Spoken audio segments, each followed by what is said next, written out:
The common market has been in the news lately. Britain has asked to join. So today we're going to see what the common market is, and then next week we're going to see what it would mean to Britain if she joined.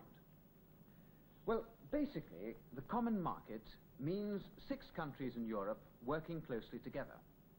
And the 6 countries are France, Holland, Belgium, Luxembourg, which is marked with an L, West Germany, and Italy, not all of which is shown. And the common market was set up in 1957 by a treaty called the Treaty of Rome. And here it is, Treaty Establishing the European Economic Community. That's the official title of the common market. Well, it sounds a bit of a mouthful, that European Economic Community, and it doesn't sound exactly exciting.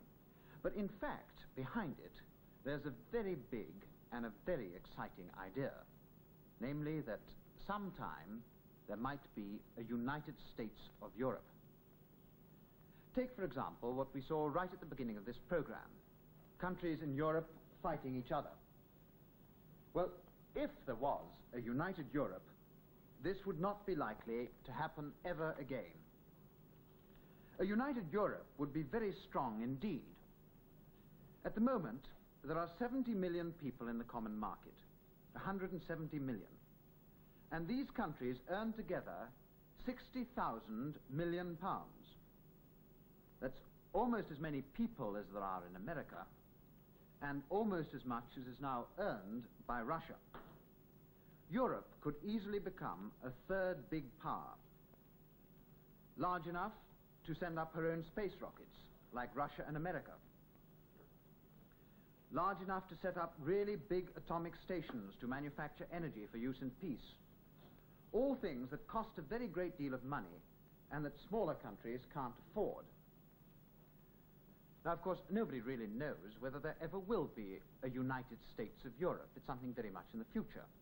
But it is important to remember that the idea of the chance of building a united Europe was one of the things that made these 6 countries come together in the first place. Well, now, that's in the future. What about the present? What is the common market doing now? Well, the idea of these 6 countries was that they should work, as they're now doing, together as one nation as far as trade and industry and agriculture is concerned.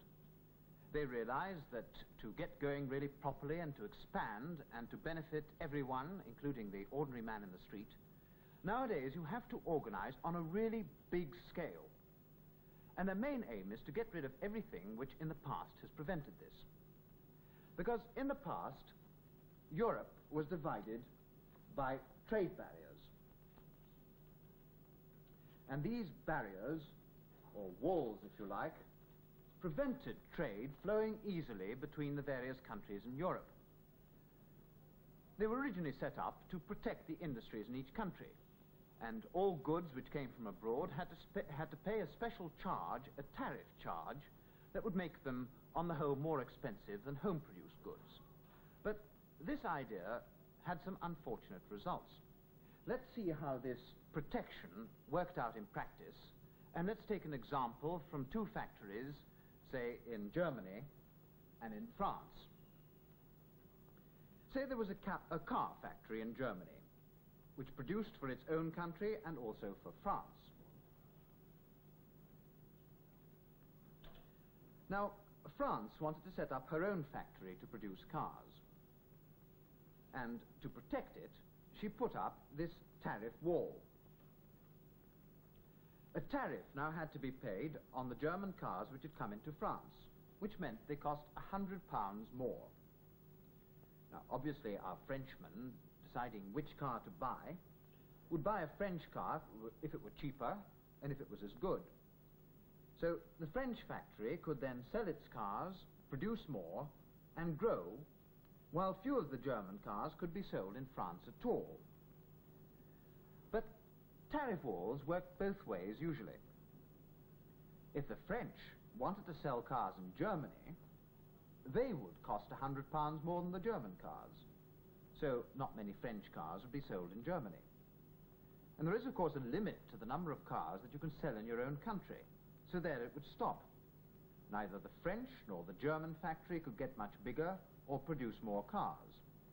And our tariff wall, which started off by helping the French factory, soon became a hindrance to both sides.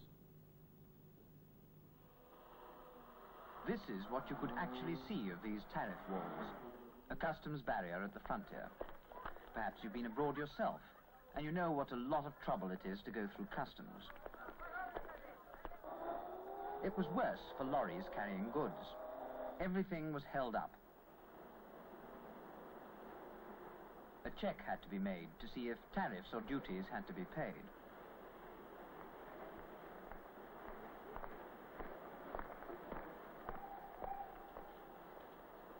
Often these barriers had ridiculous effects.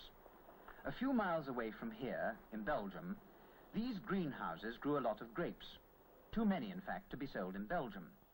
But because of tariff barriers, they couldn't be sold abroad, and the only way to get rid of them was to make them into wine.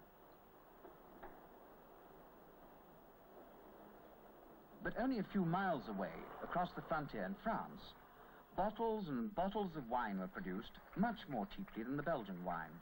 Yet hardly any of it could be sold to Belgium because customs duties made it too expensive there. Well, that's the sort of thing that happened before the common market was formed, and a pretty inefficient and useless business it was too in many cases.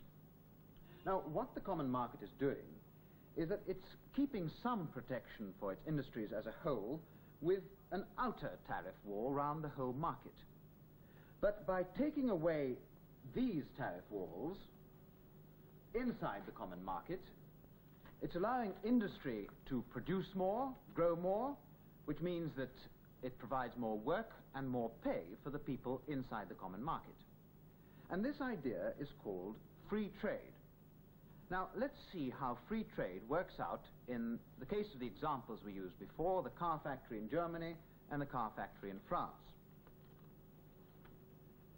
If once you take away the tariff wall and the tariff charges too, this means that the factories in France and Germany could both sell easily in either country.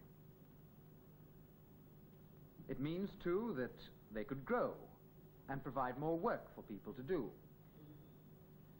They'd be producing more cars on a large scale by modern methods of mass production. The price of cars would come down, and many more people would then be able to afford one because they'd be produced more efficiently.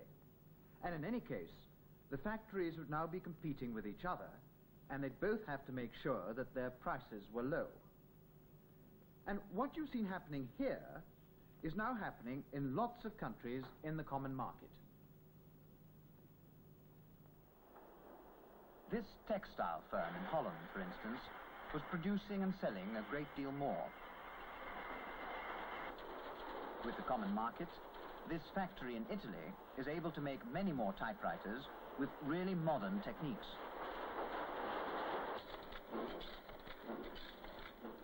The same is true of the steelworks in Germany. Almost 20% more has been produced by the whole of industry in the common market since it was set up.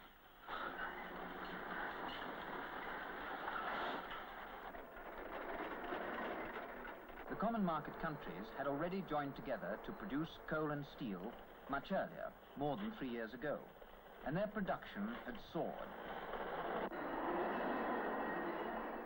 Everything that's produced is being transported all over the common market. Trade between these countries has increased by a half since 1957. Lots of goods are sent by barge along the River Rhine.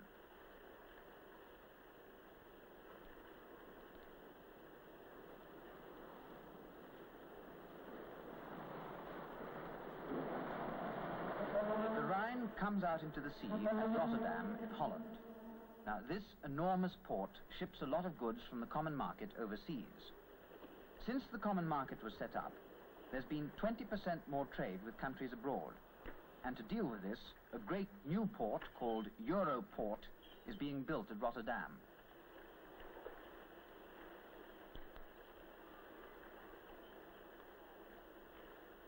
Here, a new pipeline takes in oil for all the common market countries.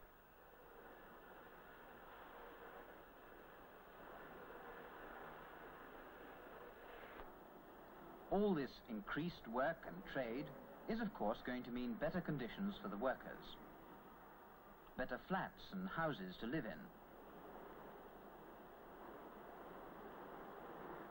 More money in the pay packet to shop with.